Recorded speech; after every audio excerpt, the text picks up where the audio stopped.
आ रही है मुंबई से, जहां वक्फ कानून के खिलाफ प्रदर्शन हुआ है। बड़ी संख्या में सड़कों पर उतरे हैं लोग। हिरासत में एमआईएम के नेता वारिस पठान। तो मुंबई में आज जुमे पर बड़ी संख्या में लोग सड़कों पर उतरे हैं और वक्फ बिल का विरोध किया है, वक्फ कानून का विरोध किया है। और तस्वीरें आप देख सकते हैं किस तरह से मुंबई में मुस्लिम समाज के लोग सड़कों पर उतरे। वारिस पठान एमआईएम के नेता, उन्हें हिरासत में भी लिया गया है। वो तस्वीरों में भी नजर आ रहे हैं। नारेबाजी करते हुए लोग नजर आए हैं।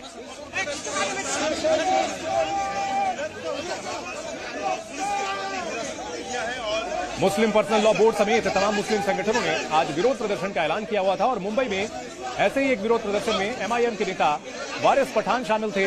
इस दौरान उन्हें हिरासत में लिया गया है। वक्फ कानून के खिलाफ ये प्रदर्शन किया जा रहा है।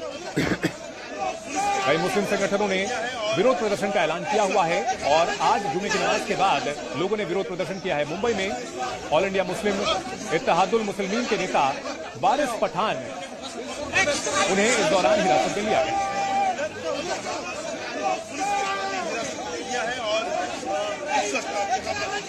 उन्होंने हमको बुलाया था कि जो वक्फ का काला कानून मोदी सरकार लाई है उसके खिलाफ आज हमने पीसफुल प्रोटेस्ट किया है और हमारे यहाँ ये पीसफुल प्रोटेस्ट जारी रहेगा देश भर में।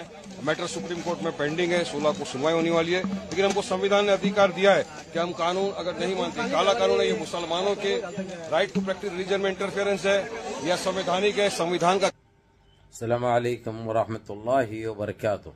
अज़ीज़ान मिल्लत इस्लामिया, आप तमाम उम्मती को अबू फैसल की तरफ से सलाम अर्ज़ है। घर में बड़ी पर्दानशीन इज़्ज़तदार माँ और बहनों को अबू फैसल की तरफ से सलाम अर्ज़ है। बहरहाल बहर के अल्लाह से उम्मीद है आप लोग खैरियत से होंगे, अल्लाह की हिफाजत में होंगे। इन मलूनों की मलामत से, इन फ़िरक़ा परस्तों की फ़िरक़ा परस्ती से, इन दरिंदों की दरिंदगी से, इन मॉबलिंचरों की मॉबलिंचिंग से, इन बलात्कारियों की बलात्कारी से महफूज होंगे। अल्लाह आप लोगों को अपने हिफ्ज़ अमान में रखे, अल्लाह अपनी हिफाजत में रखे, अल्लाह हर आबा से, हर शर से महफूज रखे।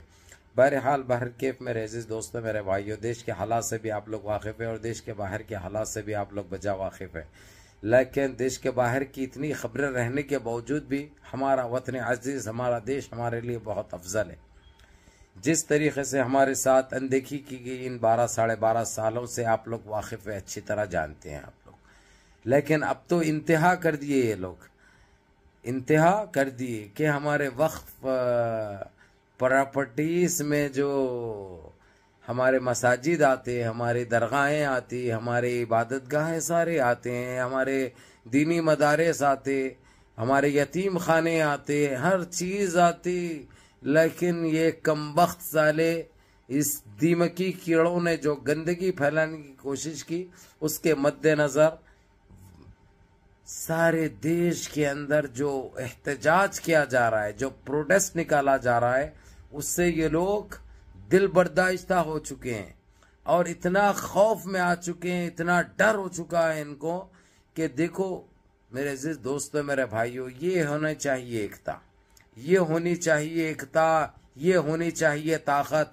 जब ये मुक्का बनता है ना, तो जब जो है सो क्या बनता है, इससे क्या लगता है आपको पता है। अगरचे हम बटे हुए रहेंगे तो जो है सो हमारा क्या हाल कर दिए थे ये लोग। अब हमारी एकता देख के ये लोग बिल्कुल थर्रा उठे हैं, कांप उठे हैं, घबरा उठे हैं। जब 4% सिख ब्रादर्स अपने 3 बिलों को मनसूख कराए, कैंसिल कराए अपने प्रोटेस्ट के जरिए, तो हम तो 30 करोड़ अवाम है साहब। जब हमारी जब निकल पड़ी तो कैसी निकलेगी, अब इनको अंदाजा हो गया। इसलिए हम मुसलमानों के खिलाफ ये लोग कभी नहीं जाएंगे। तो आप लोग भी मेरे अजीज दोस्तों, मेरे भाइयों, आपस में बटो मत। जो बिकता है तुम्हारे पास उसको कायम रखो। अगरचे तुम एक रहेंगे तो खुदा की कसम आबाद रहेंगे, तुम्हारा वजूद रहेगा, तुम्हारी पहचान रहेगी। न तो आपस में अगरचे बटे रहे तो ऐसे ही कटेंगे और ऐसे ही बर्बाद हो जाएंगे। तुमको पूछने वाला कोई नहीं होगा, ना कब्रस्ताने रहेंगे, ना दफना सकते, किसी को जलाने की नौबत आ जाएगी। समझ रहे हो ना। इसलिए अहले हदीस, बरोली, गौबंदी, शिया, सुन्नी, अहले सुन्नतुल जमात, इन फिरक़ों में मत बटो। हम कलमे की बुनियाद पे एक थे, एक है, एक रहेंगे सारे। ला इलाहा इल्लल्लाह मुहम्मद रसूलुल्लाह। इसके अलावा आप लोग कुछ मत सोचो मेरे अजीज दोस्तों, मेरे भाइयों। ये वक्त हमारे बटने का नहीं है। आप लोगों को यही बता रहा है आपका भाई। आप लोग समझने की कोशिश करो, क्योंकि हालात बड़े बद से बदतर हुए थे और जो अभी भी है, क्योंकि लोग अभी भी बिल को अभी वो नहीं करे, कैंसिल नहीं करे, लेकिन कैंसिल के करीब आ चुके हैं, क्योंकि इनके पास अब कुछ नहीं रहा। ये लोग आपस में लड़ रहे हैं, आपस में टूट रही है उनकी पार्टी। कईयों एमपी छोड़ के जा चुके हैं, कईयों एमएलए छोड़ के जा चुके हैं बीजेपी को। ये सब आपकी एकता और आपकी एकजुटती का नतीजा है।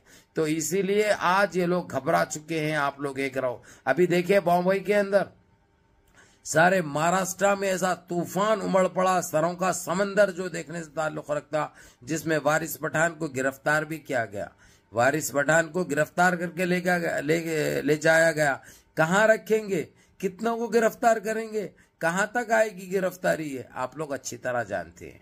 तो इसीलिए मिलजुल कर रहो सारे देशवासी, चाहे हिंदू, सिख, ईसाई, मुस्लिम, ये चारों एक रहना चाहिए, क्योंकि आज हमारे साथ तो कल तुम्हारे साथ ये होगा, बराबर होगा। इसीलिए वक्त के रहते हुए, वक्त की इस नाजुक वक्त का जो है सो आप लोग शिकार मत बनो, इनके गलत फैसलों का, गलत कवानीन का शिकार मत बनो। और ये वक्त बार बार आने वाला नहीं है। इसलिए आप लोगों को यही कहेगा आपका भाई कि अपनी एकता को बरकरार रखो, अपनी एकजुटती को बनाए रखो, ताकि ये सिफले जितनी गंद मचा रहे हैं इनका मुंह तोड़ जवाब दे सके। इस जब रहेंगे एक हम मिलकर तो किसी की हिम्मत नहीं होगी। हमको आपस में तोड़ दिया गया है, हमको आपस में बांट दिया गया है, हमारी कुव्वत को मुंतशर किया गया है, हमारी कुव्वत को तोड़ दिया गया है। उसके बाद ये फायदा उठाए ये लोग। अगरचे हम शुरू से ही एक रहते, अगरचे तो इनकी ये हिम्मत नहीं होती कभी। ये अभी तो ये लोग कभी दूर दूर तक भी नहीं सोचेंगे कि हमारे खिलाफ कोई कानून लाया जाए, हमारे खिलाफ कोई ऐसी गंदी सोच सोची जाए, क्योंकि इनको पता चल चुका है जब भी ये लोग ये गंदगी मचाएंगे या ऐसी गंदी सोच लाएंगे जहन के अंदर, तो इनको बहुत भारी पड़ने वाला है। ये चीज ये लोग अपने आंखों से देख चुके हैं। जिस तरीके से महाराष्ट्र में जो भी बॉम्बे के अंदर वारिस पठान को जो गिरफ्तार करके ले गए, क्या दिखाने के लिए? हर कोई गिरफ्तारी कर अपने आप देने के लिए तैयार है। लेके जाओ, लेके जाके कहाँ पे रखोगे, कितने दिन रखोगे, कब तक थामोगे?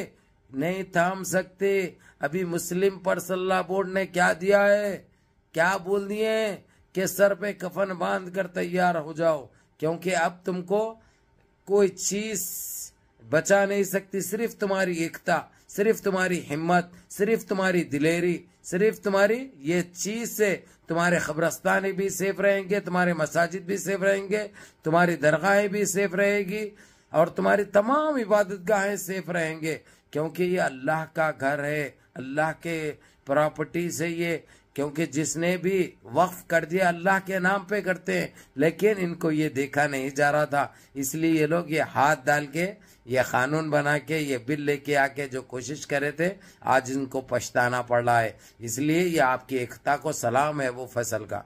बहरहाल मुनज़्ज़म रहिए, मुत्तहिद रहिए, अपनी सफ़ों में इत्तेहाद बरकरार रखिए, नमाज़ों की पाबंदी करिए, माँ बाप की खिदमत करिए, बड़ों के अहकाम पे अमल करिए और अपने इस भाई को भी दुआओं में याद रखिए। अस्सलामु अलैकुम व रहमतुल्लाहि व बरकातुहू।